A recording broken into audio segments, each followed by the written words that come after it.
Hello दोस्तों, मैं हूं अभी टंडन और आपका स्वागत करता हूं अपने YouTube चैनल F2S में। तो आज हम चक्रवृद्धि ब्याज की फैंटास्टिक क्लास, मतलब बहुत ही ज़बरदस्त क्लास को हम पढ़ने वाले हैं। देखिए, इसमें आप समझते हैं कि जो साधारण ब्याज होता है वो चक्रवृद्धि ब्याज से आसान होता है। तो आज आप ये पूरी क्लास देखने के बाद ये बोलेंगे कि चक्रवृद्धि ब्याज साधारण ब्याज से बहुत ही ज़्यादा आसान होता है। स्टार्ट करते हैं। देखिए कैसे क्या करते हैं। देखिए, आप आसान भाषा में समझिए कि हमारे पास 3 स्टैंडर्ड होते हैं, एक 10%, एक 5% और एक 15%।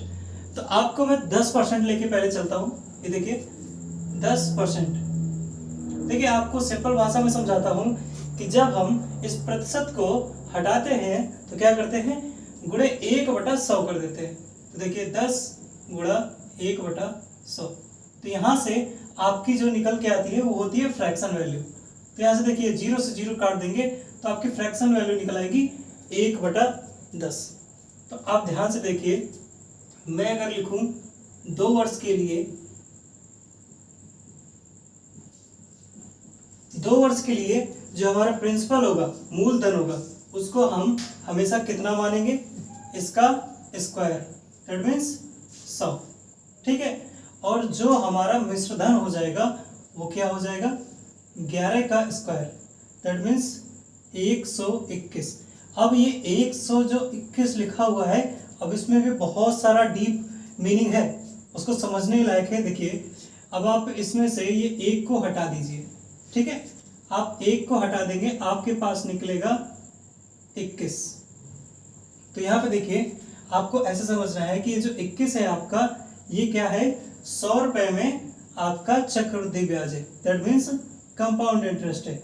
और ध्यान से देखिए, जो आपका ये 1 है, आपका ये 1 क्या है, ये 1 निकल के आया, ये आपका चक्रवृद्धि ब्याज और साधारण ब्याज का अंतर है। तो आप ध्यान से समझिए कि 10% वार्षिक ब्याज की दर से 2 वर्ष के लिए अगर 100 रुपए में आपका जो चक्रवृद्धि ब्याज होगा वो 21 रुपए होगा। ठीक है। और जो आपका साधारण ब्याज और मतलब चक्रवृद्धि ब्याज और साधारण ब्याज का अंतर होगा वो 1 होगा। तो देखिए, यहाँ पे आपको जो रेशियो याद करना है, वो रेशियो क्या याद करना है, 2 and 1। यहाँ आपको ये 21 नहीं है, 2 and 1 है। लेकिन 10% में आपको एक प्रॉफिट मिल जाता है कि आप सीधा इसको 21 बोल सकते हैं, कोई दिक्कत नहीं है। लेकिन बाकी में आपको ये रखना है 2 और 1। ठीक है। जब हम 3 वर्ष के लिए बात करेंगे, 3 वर्ष के लिए ध्यान से देखिए, हम कह रहे हैं 3 वर्ष के लिए। तो अब देखिए 10 का क्यूब करेंगे, यह आ जाएगा 1000। तो यहाँ पर हम जो अपना प्रिंसिपल मतलब मूलधन है वो 1000 लेके चलेंगे। यहाँ पर हमने 11 का क्यूब किया, यह हमारा निकल के आया 1331, 1331। यहाँ पे हम 1 को कैंसिल कर देंगे क्योंकि ये मिश्र धन है। तो ये जो हमारा 331 निकल के आया, ये हमारा क्या है, चक्रवृद्धि ब्याज। ठीक है। और जो हमारा ये 31 है, ये 31 क्या है, ये हमारा चक्रवृद्धि ब्याज और साधारण ब्याज का अंतर है। तो यहाँ पर देखिए, आप एक रेशियो याद कर लीजिए, 10% में तो ये वैल्यू आपकी 331 है। ठीक है। और जो साधारण ब्याज और चक्रवृद्धि ब्याज का अंतर है वो 31 है। लेकिन आपको ये रेशियो याद कर लेना है कि ये रेशियो कितना है, 3:1। अब ये जो रेशियो है ना, 2 और 1, 2 वर्ष के लिए, और 3:1 ये 3 वर्ष के लिए, ये आपका बहुत ही बेनिफिशियल है। अगर मान लीजिए परसेंटेज बदल दें तब ये आपका बहुत काम आएगा। ठीक है।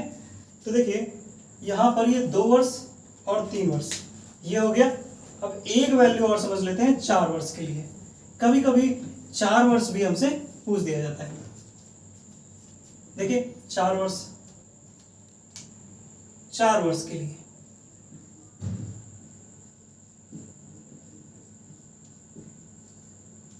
देखिए, इसका हमने पावर 4 किया तो यहां पर आ गया वैल्यू 10,000। तो ये हमारा मूलधन है। ठीक है, हम मान के चलेंगे कि 10,000 हमारा मूलधन है। तो यहाँ पर हम जब 11 की पावर 4 करेंगे, हमें निकलेगा 14641।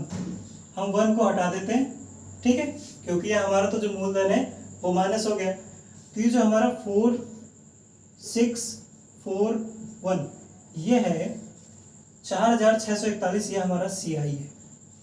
अब हम इसको भी हटा दें तो ये जो बचा 641, तो ये क्या है हमारा, ये हमारा चक्रवृद्धि ब्याज और साधारण ब्याज का अंतर है। कितने वर्ष के लिए? 4 वर्ष के लिए, ठीक है। तो अब आपको यहां पर जो रेशियो याद करना है वो याद करना है 4641। इसको आप ऐसे मत याद कीजिएगा कि 4641, आप 4641 ध्यान से देखिए। अब आपको ये समझिए कि कौन कौन से 3 रेशियो आपको मिल गए। जो 2 वर्ष के लिए है वो क्या है?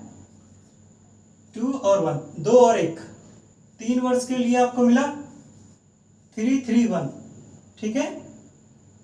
और जो आपको 4 वर्ष के लिए मिला 4641।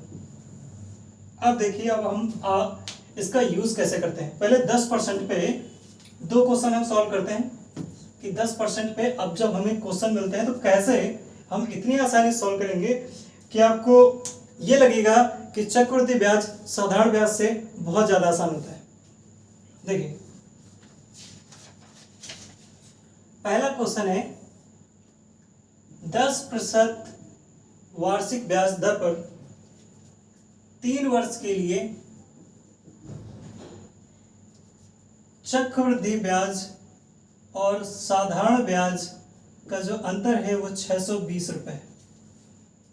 तो अब पूछ रहा है कि मूलधन कितना होगा, ठीक है।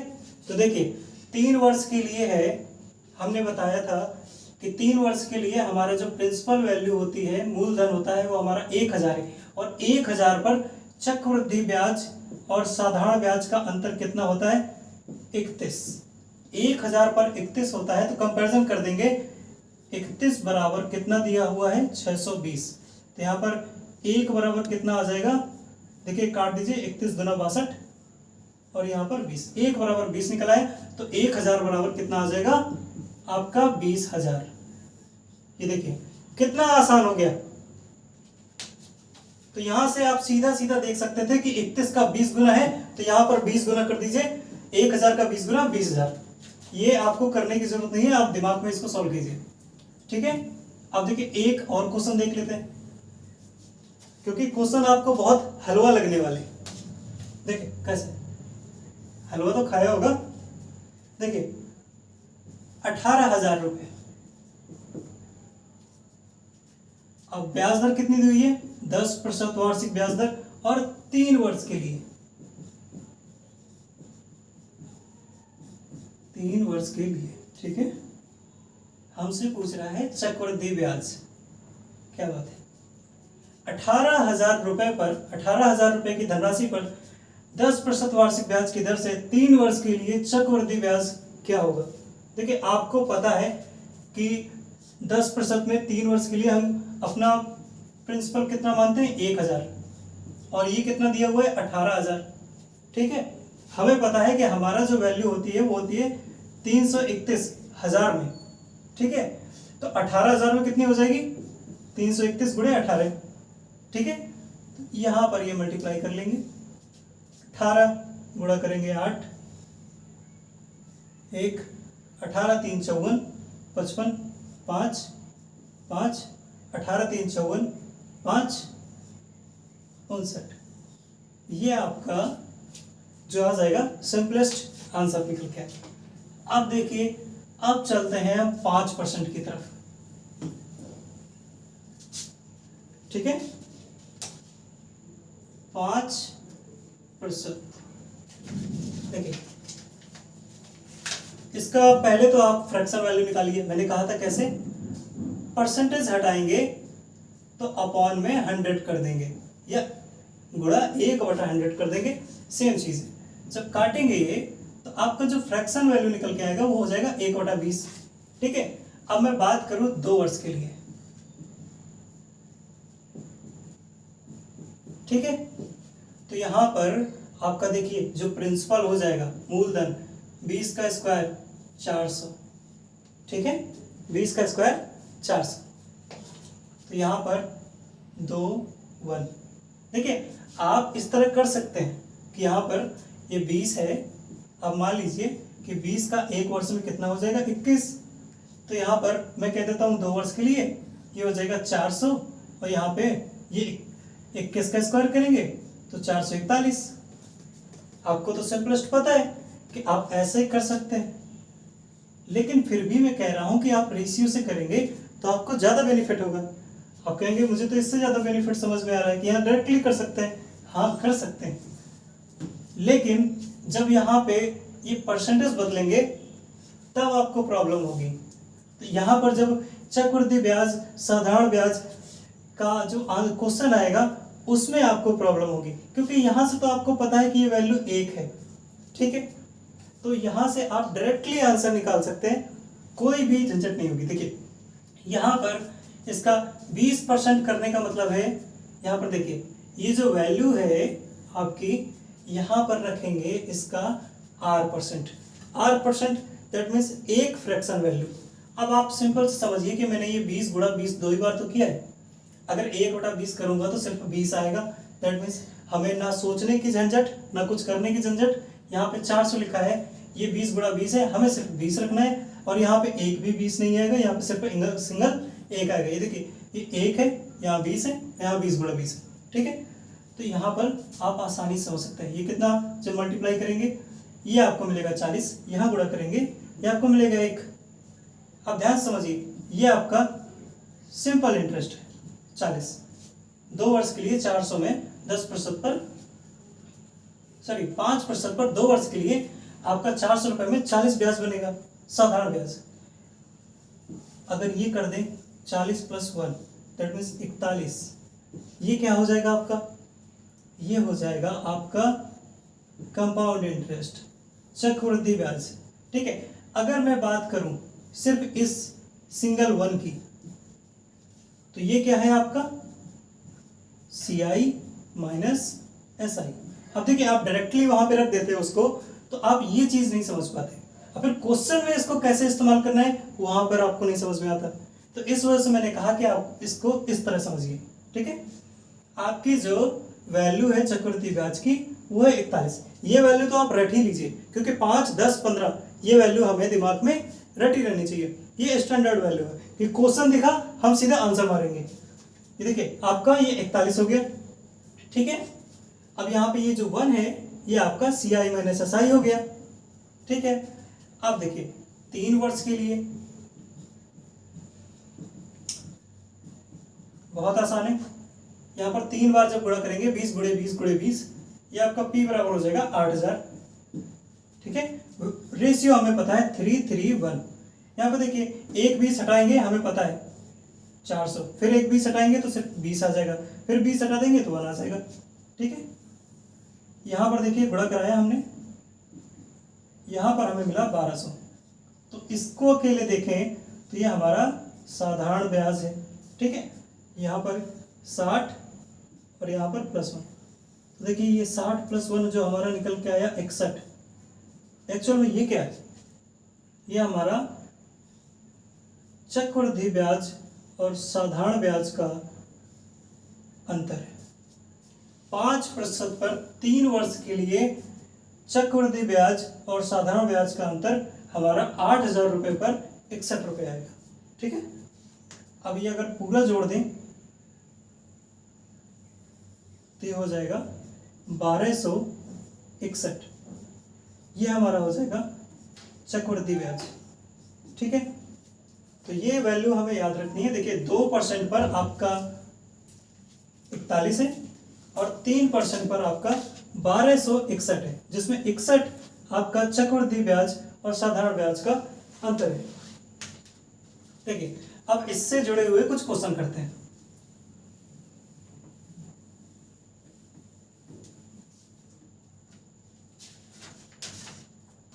देखिए 5% पर क्वेश्चन देखते हैं हम। देखिए लिखा हुआ है कि वैल्यू कितनी दी हुई है, 1000 रुपए की धनराशि, 1000 रुपए की धनराशि है, दैट मीन्स हमें ये क्या है, मूलधन पता हुआ है। 5% ब्याज की दर से 2 वर्ष के लिए, 2 वर्ष के लिए चक्रवृद्धि ब्याज और साधारण ब्याज का अंतर कितना होगा। ध्यान से देखिए कि 1000 रुपये पर, 1000 रुपये की धनराशि पर 5% वार्षिक ब्याज की दर से 2 वर्ष के लिए चक्रवृद्धि ब्याज तथा साधारण ब्याज का अंतर कितना होगा। हमें पता है कि 2 वर्ष के लिए हमारा 400 रुपये पर 1 रुपया होता है। देखिए 400 रुपये पर चक्रवृद्धि ब्याज 41 होता है, लेकिन चक्रवृद्धि ब्याज और साधारण ब्याज का अंतर कितना होता है, सिर्फ 1। ठीक है, तो यहाँ पर ये देखिए इसका कितना गुना है, 2.5 गुना है। तो यहाँ पर देखिए ये 2.5 गुना है 1000 रुपये 400 का, तो यहाँ पर भी 2.5 का गुणा कर देंगे तो हमारा जो आंसर आ जाएगा चक्रवृद्धि ब्याज और साधारण ब्याज का अंतर वो आ जाएगा 2.5 रुपये। देखिए आपको कुछ करने की जरूरत, आपको लगा कि क्वेश्चन बड़ा है, क्वेश्चन कुछ भी बड़ा नहीं है, बहुत आसान है, तुरंत सॉल्व होगा। अब देखिए इससे जुड़ा हुआ कोई दूसरा क्वेश्चन देखते हैं। ये देखिए क्वेश्चन बहुत अच्छा है। अब धनराशि दी हुई है हमारे पास 16,000 रुपये।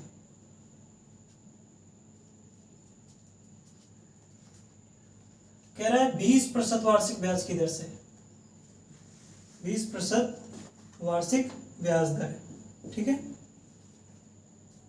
9 माह का चक्रवृद्धि ब्याज कितना होगा। लेकिन आप तो यहाँ पर 5% और 2 या 3 वर्ष के लिए पढ़ रहे थे, यह अचानक से 20% आ गया, 9 माह आ गया। देखिए क्वेश्चन में लिखा हुआ है आगे कि जबकि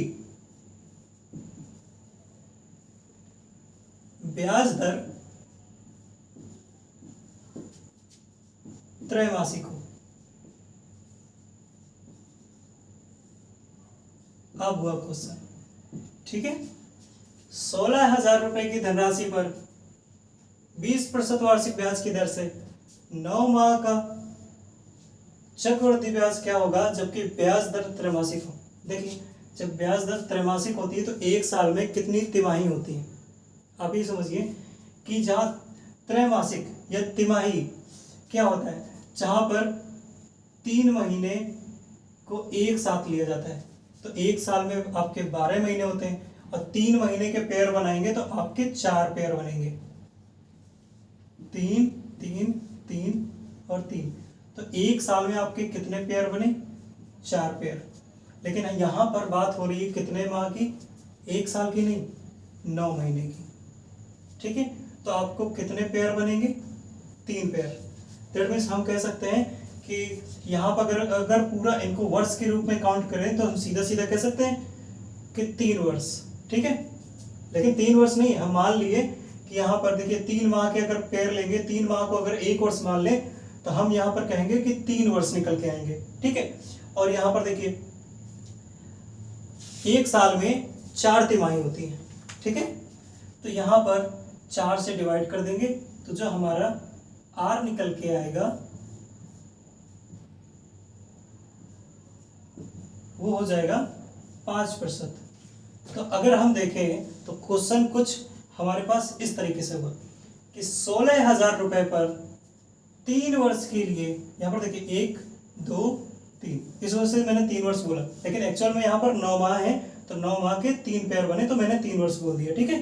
तो 3 वर्ष के लिए 5% वार्षिक ब्याज की दर से चक्रवृद्धि ब्याज क्या होगा, ठीक है। आपको देखिए पता है कि 5% पर 8,000 रुपये पर, 8,000 रुपये में 5% वार्षिक ब्याज की दर से 3 वर्ष का जो चक्रवृद्धि ब्याज है वो है हमारा 1,261 रुपये होता है, ठीक है। ये चीज़ अभी अभी हमने पढ़ी। यहाँ पर देखिए लेकिन वैल्यू क्या दी हुई, 16,000, मतलब कि इसका डबल। तो आंसर भी जो आएगा वो आएगा इसका डबल। तो देखिए यहाँ पर आ जाएगा 2,522 रुपये। कितना आसान है। अब देखिए एक जो तीसरा स्टैंडर्ड वैल्यू बचा, वो एग्जाम में पूछा बहुत कम जाता है लेकिन जानना जरूरी है। तो हम चलते हैं 15% की तरफ।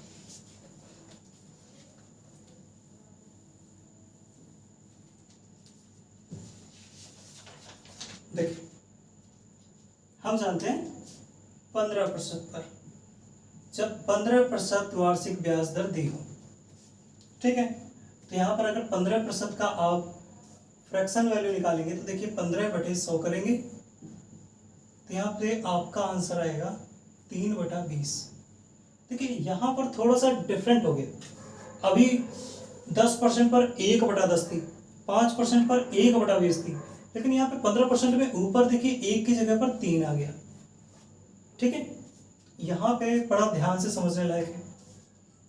देखिए 2 वर्ष के लिए, 2 वर्ष के लिए आप क्या करेंगे, आपके पास जो रेशियो होता है वो 2:1 का होता है, 2 और 1। ठीक है, तो आप देखिए आपको ऊपर वाली वैल्यू से मतलब नहीं है। अगर आपको जो प्रिंसिपल मूलधन याद करना है तो आप नीचे से ध्यान देंगे। तो यहाँ पर 20 का स्क्वायर किया, आपको मिला 400। ठीक है, अब 400 का 3/20 करेंगे। देखिए 1/20 कर रहे थे, सीधा सीधा हम 20 रख दे रहे थे, फिर 1 रख दे रहे थे, लेकिन यहाँ पर देखिए थोड़ा सा डिफरेंस हो जाएगा कि यहाँ पर हम 1 का गुणा करेंगे, यहाँ 3 का गुणा करेंगे, यहाँ पर 9 का गुणा करेंगे, और फिर आप 20 का गुणा करा लीजिए, कोई दिक्कत नहीं है। या आप सीधा सीधा 3/20 करेंगे। देखिए 400 का 3/20 करेंगे तो यहाँ पे आएगा 20 और 1/3 60 हो जाएगा। अब 60 का 3/20 करेंगे तो यहाँ पर आएगा 9। ठीक है, तो यहाँ पर आपको समझने लायक बात है कि आप यहाँ पर 1/20 किए, आपका 20 आया, गुणा 3 किए 60 हो गया। फिर यहाँ पर देखिए फिर यहाँ पर 1 आता है हमारा, लेकिन यहाँ पर 9 का गुणा करेंगे क्योंकि 3 गुणा 3 भी हो गया। यहाँ पर अब देखिए गुणा कराइए, ये आपका निकल के आया है 60, यहाँ पर निकल के आया है 9।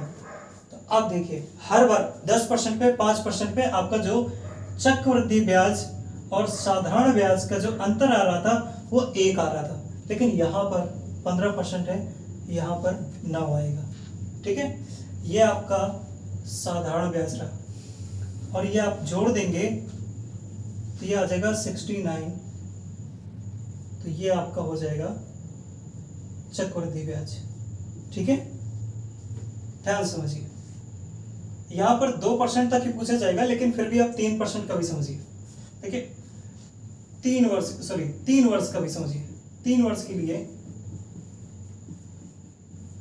जो हमारा P होगा, देखिए 20 × 20 × 20 8000 हो जाएगा।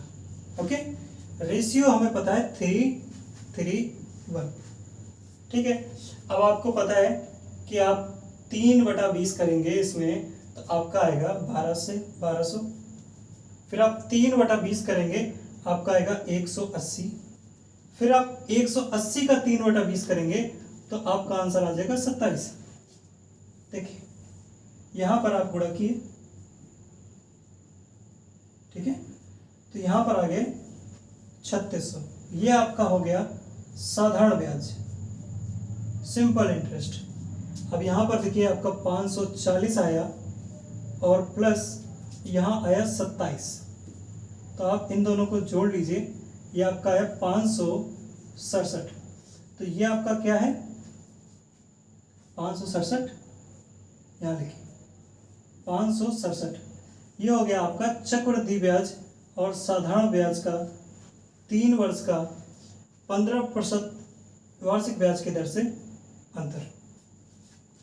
ठीक है, ये आपका साधारण ब्याज होगा।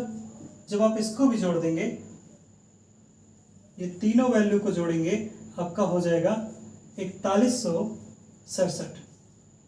ध्यान से देखिए, वैल्यू थोड़ा सा टिपिकल है, लेकिन आप याद कर लीजिए, बहुत आसान है।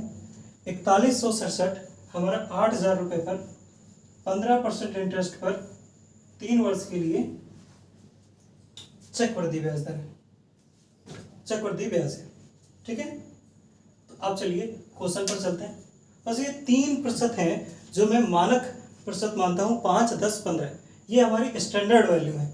और इनके अलावा जो भी आती हैं तो हम उनको मूलधन से सीधा सॉल्व करेंगे या उसके लिए भी बहुत आसान ट्रिक है, और रेशियो से ही करेंगे, फ्रैक्शन से ही करेंगे, क्योंकि इससे हमारा जो क्वेश्चन है बहुत आसान हो जाता है।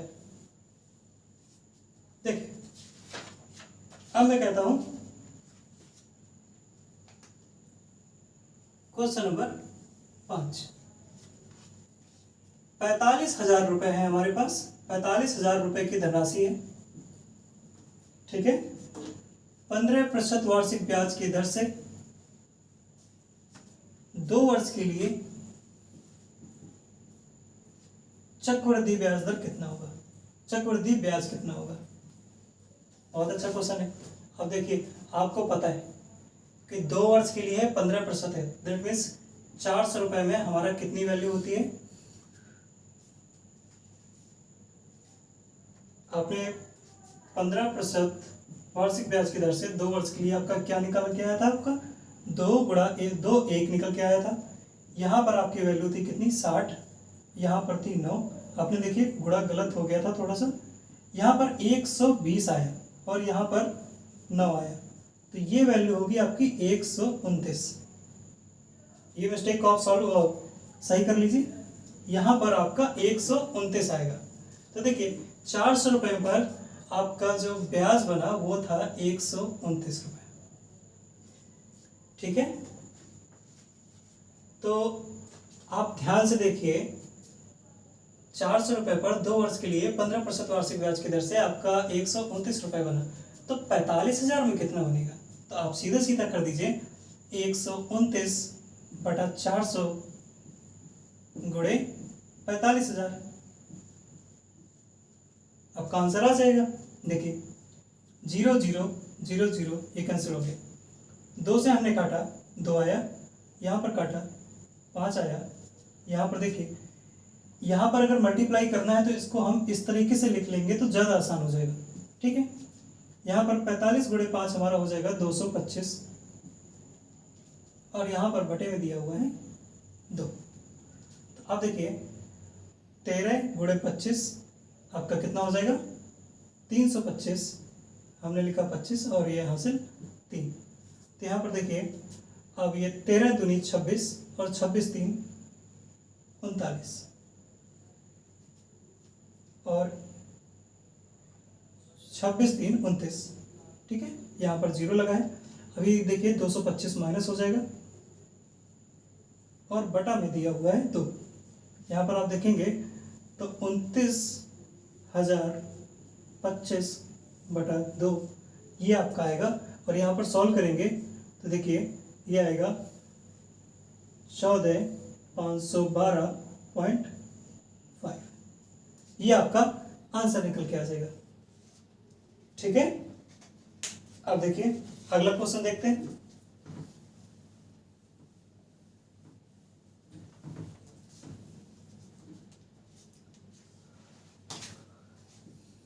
देखिए किसी धन पर निश्चित दर से, देखिए क्वेश्चन नंबर 6 है कि किसी धन पर निश्चित दर से 2 वर्ष के लिए, देखिए आपको पी पता ही नहीं है, हम तो मान लेते हैं 2 वर्ष के लिए है, और हमें दिया हुआ है एसआई कितना है 120, दैट मीन्स जो हमारा साधारण ब्याज है 2 वर्ष के लिए वो 120 है, और जो चक्रवृद्धि ब्याज है वो हमारा 129 है।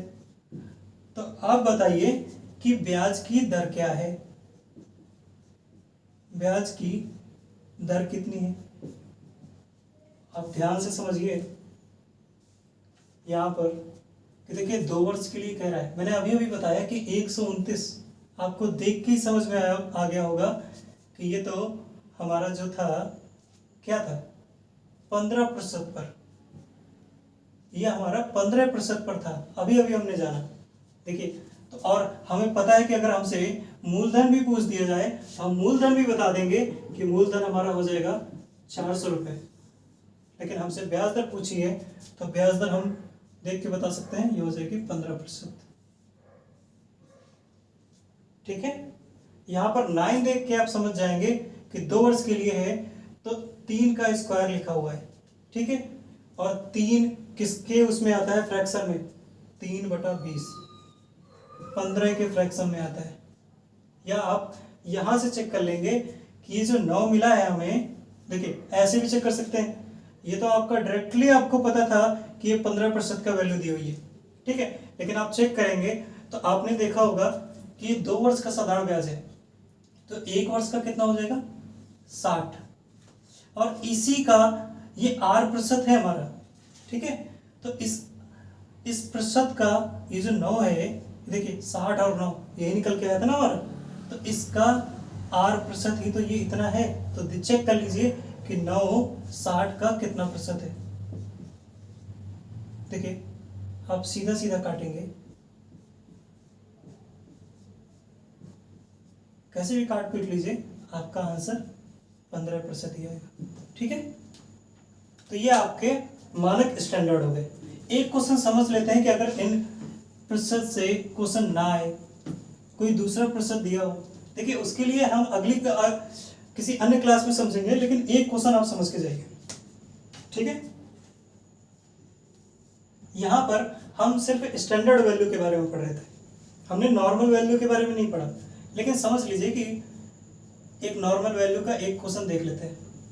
25,000 रुपए की धनराशि है, दैट मीन्स हमें मूलधन पता हुआ है। मूलधन क्या है हमें पता है। 4% वार्षिक ब्याज की दर से 3 वर्ष के लिए हमसे क्या पूछ रहा है, चक्रवृद्धि ब्याज पूछ रहा है, कंपाउंड इंटरेस्ट। तो देखिए आपको पता है 3 वर्ष के लिए हमारे पास रेशियो होता है 3:1। ध्यान से देखिए 3:1 होता है। आप क्या करेंगे, इसका 4% की फ्रैक्शन वैल्यू होती है 1/25, तो आप इसका 1/25 निकालिए। यहाँ पर 25,000 का आपने 1/25 निकाला, देखिए 25 से 25 कैंसिल हो गया, यहाँ पे आपको 1,000 मिल गया, तो 1,000 आप यहाँ पर गुणा कर देंगे।